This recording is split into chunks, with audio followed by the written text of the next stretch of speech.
Hi all. Are you ready for one more moral story? वफादार कुत्ता और एहसान फरामोश मालिक। एक बार की बात है, एक शांत गांव में एक किसान राजू अपने वफादार कुत्ते ब्रूनो के साथ रहता था। ब्रूनो हमेशा से राजू का एक सच्चा साथी था, हर संभव तरीके से उसकी मदद करता था। लेकिन कभी-कभी हम अपने सबसे वफादार दोस्तों को भी नजरअंदाज कर देते हैं। राजू खेत में काम कर रहा है और ब्रूनो उसके पीछे पीछे चल रहा है, भेड़ों को इकट्ठा करने में मदद कर रहा है और फसलों की रक्षा कर रहा है। एक दिन राजू सोचने लगता है कि अब ब्रूनो पहले की तरह मददगार नहीं रहा।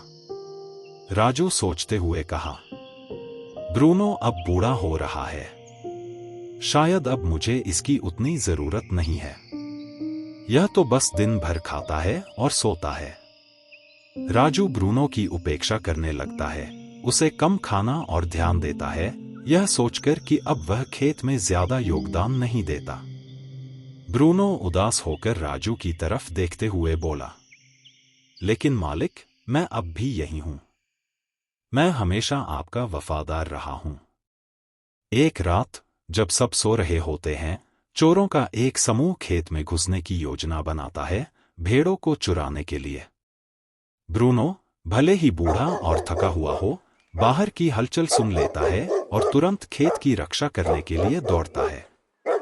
चोर धीरे से कहा, ध्यान से चलो, किसी को जगाना मत। लेकिन ब्रूनो जोर जोर से भौंकने लगता है, जिससे राजू और पूरे गांव को अलर्ट हो जाता है। ब्रूनो की वफादारी से डरे चोर भाग जाते हैं, इससे पहले कि वे कुछ चुरा सके। राजू चौंक कर बोला, ब्रूनो, क्या हो रहा है? ब्रूनो अपनी बूढ़ी उम्र के बावजूद चोरों को खदेड़ देता है और खेत को बचा लेता है। राजू यह समझकर कि ब्रूनो ने क्या किया, शर्मिंदगी महसूस करता है कि उसने ब्रूनो की उपेक्षा की थी। राजू ब्रूनो के पास दौड़ता है और उसे प्यार से सहलाता है, उसकी आंखों में आंसू होते हैं। राजू शर्मिंदा होकर कहा, ब्रूनो, मुझे माफ कर दो। मैंने सोचा कि अब तुम मेरे लिए उपयोगी नहीं हो, लेकिन अब मैं समझता हूं कि तुम्हारी वफादारी सबसे कीमती है। तुम हमेशा मेरे दोस्त रहे हो और मैंने तुम्हें नजरअंदाज किया। ब्रूनो अपनी पूंछ हिलाता है, यह देखकर खुश होता है कि उसका मालिक आखिरकार उसकी वफादारी की कीमत समझ गया।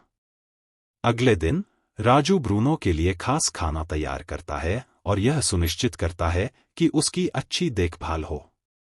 गांव के लोग राजू के खेत पर आते हैं, ब्रूनो को चोरों से गांव की रक्षा करने के लिए धन्यवाद देने।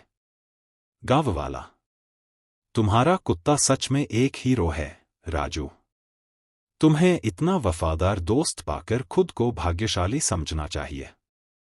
राजू मुस्कुराते हुए कहा, हाँ, मैंने सीखा है कि वफादारी और प्रेम सबसे बड़े उपहार हैं, और मैं अब कभी इसे नजरअंदाज नहीं करूंगा। वफादारी और दोस्ती की कीमत कभी मत भूलो। जो लोग हर परिस्थिति में आपके साथ खड़े रहते हैं, वे सच्चे प्रेम और सम्मान के हकदार होते हैं। For more heartwarming stories with important lessons, don't forget to like, share, and subscribe to our channel.